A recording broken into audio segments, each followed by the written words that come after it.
A flood of newly leaked videos and images has once again set Chinese social media ablaze.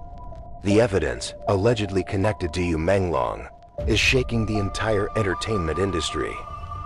During the last 2 years of his life, he was reportedly admitted to the hospital 17 times. No official report was ever released, yet each photo and each fragment of text that surfaced felt like a blade cutting into the public's trust. His lip was stained with blood. A hastily written line read, "They beat me. Come save me." For his fans, it was no longer just a casual post. It was a desperate cry for help, buried beneath a storm of silence. And in the midst of it all, Guangguang, the man many within the community had pointed to as being involved, openly declared, "I'm innocent." That statement poured fuel on an already raging fire. The leaked recordings, the blurred nighttime footage, and the fragmented testimonies of remaining witnesses all struck like blows against a truth long distorted. From Chinese social media, a wave of outrage spread like a storm. Millions of comments, thousands of hashtags, and countless voices cried out, "Justice for Menglong." No one knows what is real and what was staged, but everyone feels the same unease. Something has been hidden for far too long. The leaked videos and evidence continue to surface. In the final 2 years of his life, Menglong was reportedly hospitalized 17 times. No one knows the real reason, and no medical records were ever released. Only scattered images remained, a hollow face, a frail frame, a smile that grew stiffer with every public appearance. Each time he showed up, he looked weaker, as if the life inside him was slowly being drained away.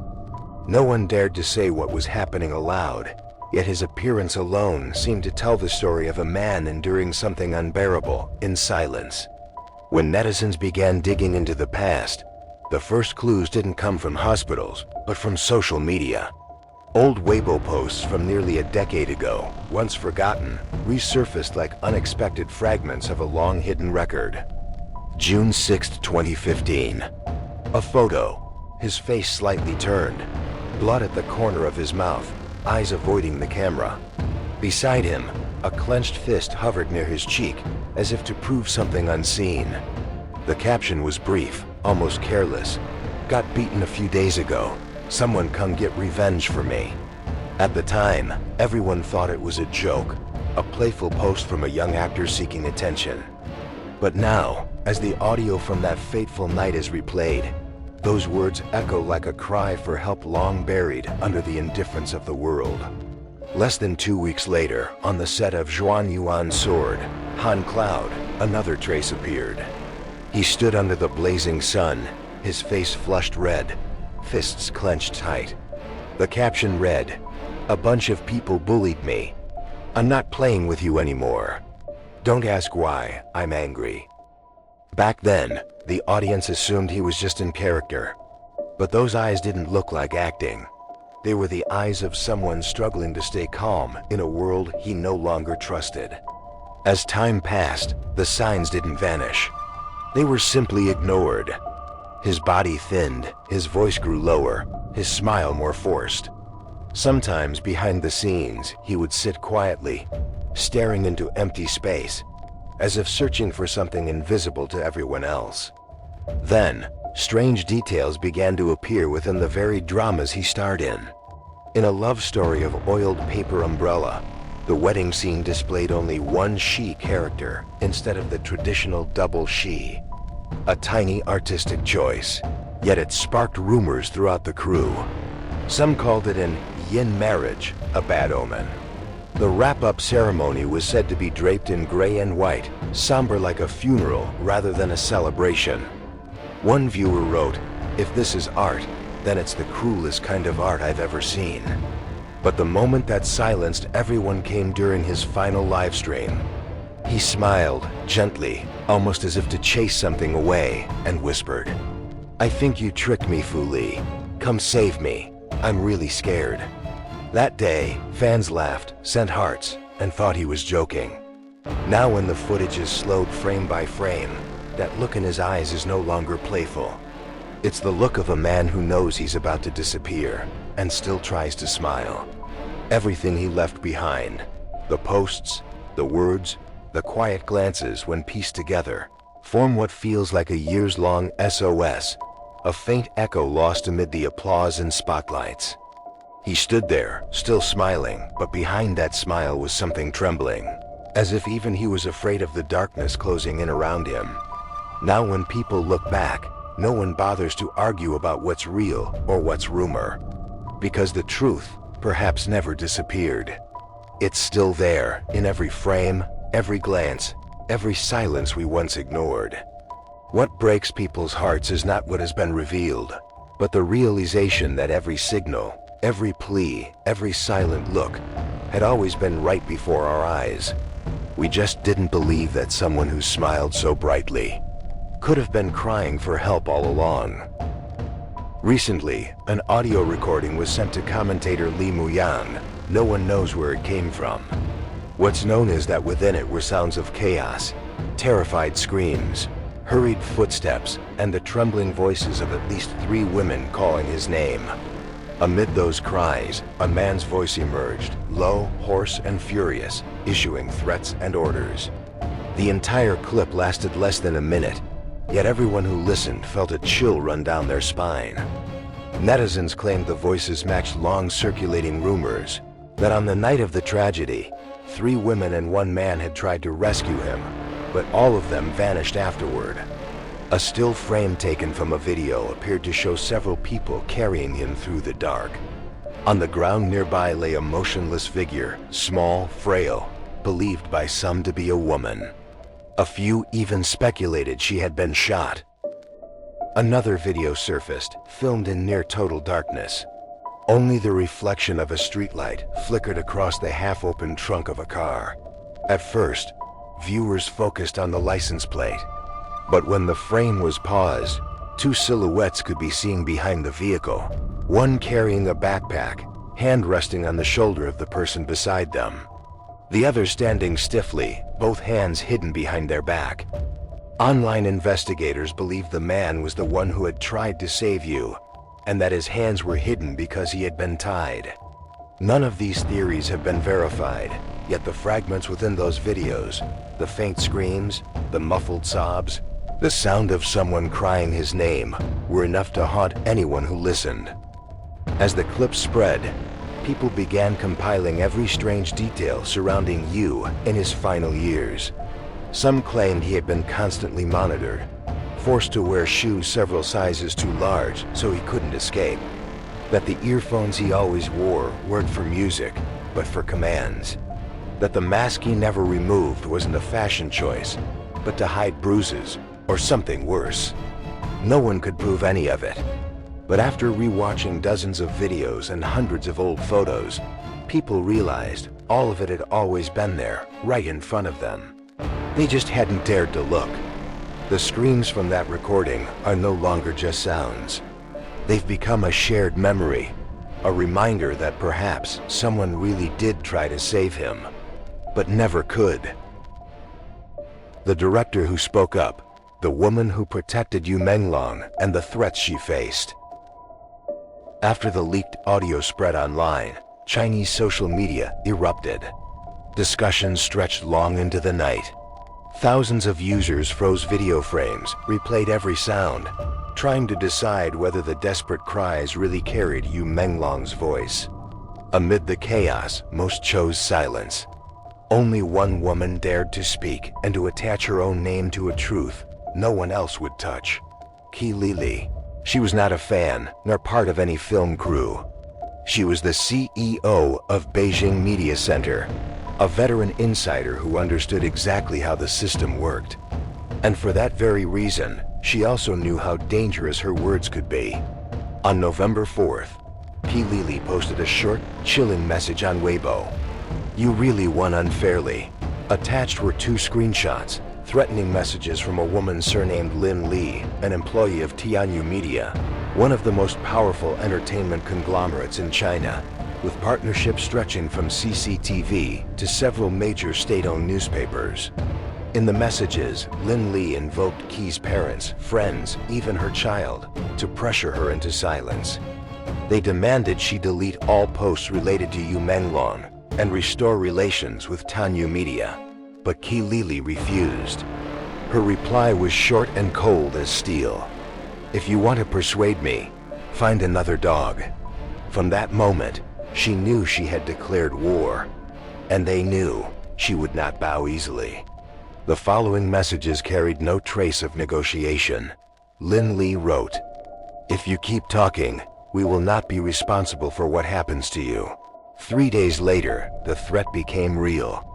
On the morning of October 20th, as Qi Lili stepped out of her home, a car lunged toward her. It missed by inches, just enough to make clear that this was only the beginning.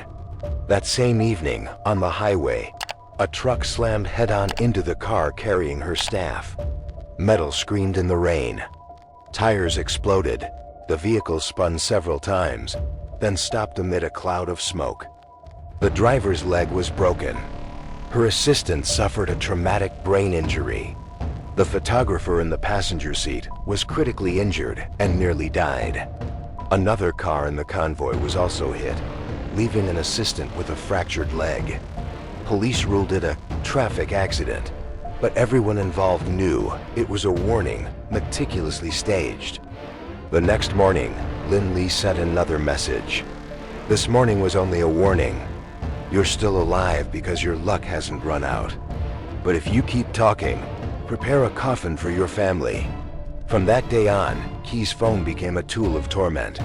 Strange calls came through night after night, some silent, some playing funeral music, others filled only with the sound of breathing. Later, online users traced 4 of those numbers to people associated with Tanyu Media, Li Ming, Dao Taiyu, Cheng Qingzong, and Du Kong. Netizens began calling them Tanyu's 4 enforcers. On October 21st, Qi Lili's Weibo account was locked for violating community guidelines.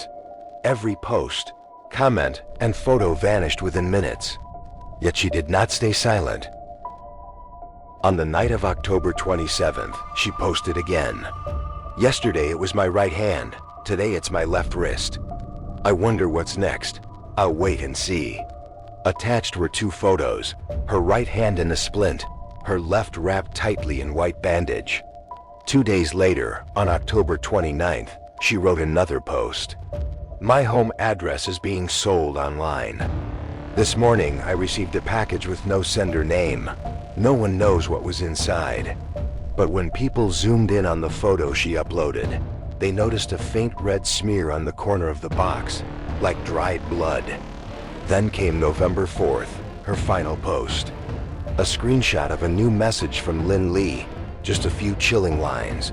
"Don't worry, I will kill you. You don't need to sign anything. Just prepare a coffin for your family." Moments later, Qi Lili's account disappeared. No one knows whether it was locked or permanently deleted. But since that night, her name has burned across Weibo like an unquenchable flame. People began calling her the last light of the case, because while witnesses fell silent and posts were erased, she stayed. She spoke, even knowing that every word might cost her life. Thousands of comments flooded in. One user wrote, "If just one more person had the courage she did, maybe the truth wouldn't have been buried." Another replied, "But she's paying the price. And the worst part is, we all know, and none of us can do anything." Major forums began circulating her deleted posts, her accusations against Tanyu Media, the evidence she'd shared about the shadowy ties between media giants and entertainment companies. Even as content was erased, fans preserved copies, passing them quietly through private groups, a digital rebellion meant to keep the truth from dying a second time. Rumors spread that, before her account was deleted, Qi Lili had sent a 20-minute audio file to a close friend. The file name contained only 3 words, "Justice for him." No one knows what was in it. But some insiders claim it was her final testimony, a recording describing what really happened after Menglong's death, and who had tried to silence it all. Today, no one knows where Qilili is. Some rumors claim she fled China. Others say she's under house arrest in Beijing. None of these reports have ever been verified. Yet people continue to speak her name, a reminder that in this case, not only one person was lost, but others have slowly disappeared for trying to protect the truth. After her story spread, the hashtags Justice for Yu Menglong and Qilili fluttered across Weibo. Memorial videos, compilations of alleged evidence, and posts demanding justice filled the platform. But as quickly as they appeared, account after account was locked, videos were deleted, and the calls for justice were gradually silenced. One user wrote, "Every time we light a candle, someone tries to blow it out." The sentence spread like wind, screenshotted, reposted, printed on memorial images. It became the opening line for a new movement. Who's blowing out the candles? Now, whenever the case is mentioned, people no longer ask only about Yu Menglong. They ask about her, the woman who dared to speak and vanished into the dark. The question still hangs in the air, unanswered. How many people had their hands in Yu Menglong's death? Was it truly an accident or something carefully arranged? No one knows. All they know is that those who tried to find the truth have been disappearing, one after another. Under one memorial post, someone wrote, "Some deaths don't end with death. Some people leave, but their voices remain in every word, every look, every sentence that was erased in haste. And as long as that voice still echoes, the truth is not yet buried." Time has passed, and everything seems to have quieted down. Posts were deleted, accounts disappeared, witnesses fell silent. Each time someone tries to bring the story back, the information vanishes midder, as if an invisible hand is extinguishing every small flicker of light that remains. The Yu Menglong case still has no official conclusion. Only fragments remain, distorted recordings, blurred images in the dark, and the lingering sense that something cruel happened right before the eyes of millions, yet no one truly saw it. They said he died in an accident. But if that's true, why have those who spoke for him suffered accidents of their own? Why were the posts deleted, the voices cut off, and the few who remained suddenly silent? No one can answer. Because in that world, truth doesn't live in official reports, it lives in fear. Fear of being seen, fear of being heard, fear of disappearing. Online, people continue to piece together what's left, matching details, rebuilding timelines, connecting fragments of memory, as if trying to awaken a spirit buried beneath the noise. Each time they do, old photos and dark videos resurface, accompanied by thousands of comments repeating the same three words. He deserved better. Because in the end, people have come to realize the most terrifying thing isn't death, but the silence that follows it. A silence that feels deliberate, paid for in blood, and sustained by the fear of those still alive.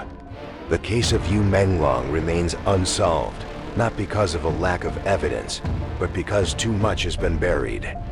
Yet as long as people continue to speak his name, as long as those videos are shared again and again, the truth will never be completely silenced. Some people leave, but their echoes remain in every line, every glance, every whispered prayer behind the screen. And if anything has survived all of this, it is not fear, but the belief that justice can still be found, even if it must pass through a darkness longer than a lifetime.